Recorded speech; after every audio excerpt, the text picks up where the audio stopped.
परमेश्वर आत्मा है ना। दूसरा, परमेश्वर के बारे में लिखा है परमेश्वर प्रेम है। और तीसरा, परमेश्वर के विषय में जो सीधा परमेश्वर की आइडेंटिटी को प्रकट करता है, परमेश्वर आत्मा है, परमेश्वर प्रेम है, और तीसरा, परमेश्वर धधकती हुई आग है। ऐसे ही फायर फायर आग आग ऐसे ही नहीं बोलते, उसके पीछे जब हम बोलते हैं हमारे अंदर वो रिविलेशन है, वो प्रकाशन के साथ हम बोलते हैं। कोई सुनने वाला उसको कैसे भी सुने, पर हम जब बोलते हैं हम उस प्रकाशन के साथ बोलते हैं, उस रिविलेशन के साथ बोलते हैं। और रिविलेशन के साथ, परमेश्वर के वचनों के प्रकाशन के साथ जब किया जाता है, परमेश्वर की सामर्थ वहां कार्य करती है। हालेलुया। और इसीलिए बहुत कुछ लोगों के जीवनों में तब होता है। हालेलुया। परमेश्वर आत्मा है, परमेश्वर प्रेम है, और परमेश्वर आग है, वो धधकती हुई आग है। कुछ बातें, कुछ गवाहियां मैं आपके सामने रखना चाहता हूं। प्रभु के जो दास पहले हो गए, उसमें से एक थे बेंसन इडाहोसा। बेंसन इडाहोसा जब अपने जगह पर, अपने चर्च में, अपनी कलीसियाओं में बड़े बड़े कॉन्फ्रेंसेस करते थे, 3-3 दिन के, 4-4, 5-5, 7-7 दिन के, तो एक लेडी थी उनके चर्च में, उनकी कलीसिया में, जो हर बार उस दिन के लिए, कोई एक दिन के लिए वो खाना प्रोवाइड करती। और वहाँ की जो रीत है उसके हिसाब से वो लोग मांस मटन वो लोग खाते थे, तो वो प्रोवाइड करती थी।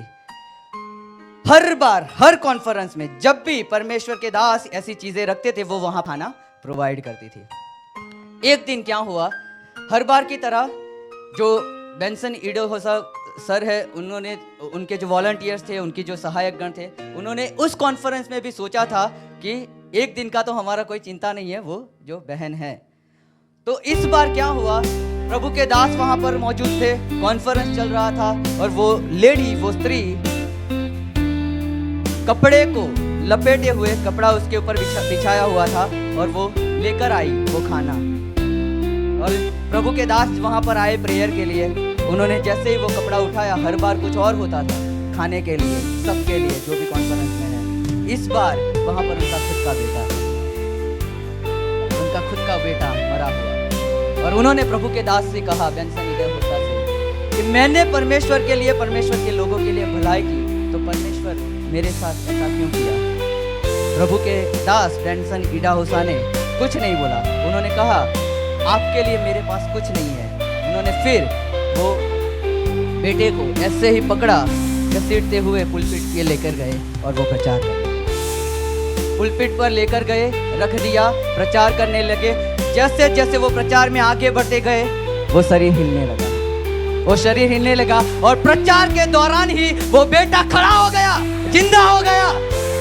प्यारो, आपने प्रभु के राज्य के लिए, प्रभु के लोगों के लिए, प्रभु के दासों के लिए जो कुछ भी किया है, परमेश्वर उनकी गिनती करता है, और वो प्रतिफल देगा ही देगा।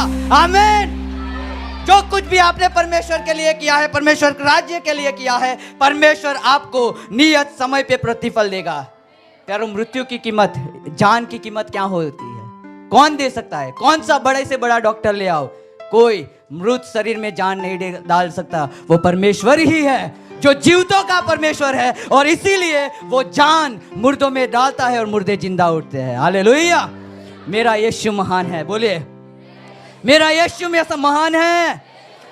वो बड़े बड़े काम करता है, वो चंगाइयां करता है, वो मुर्दों को जिलाता है, वो लंगड़ों को चलाता है, वो बंद आंखों को खोलता है। मेरा यीशु महान है, मेरा यीशु महान है।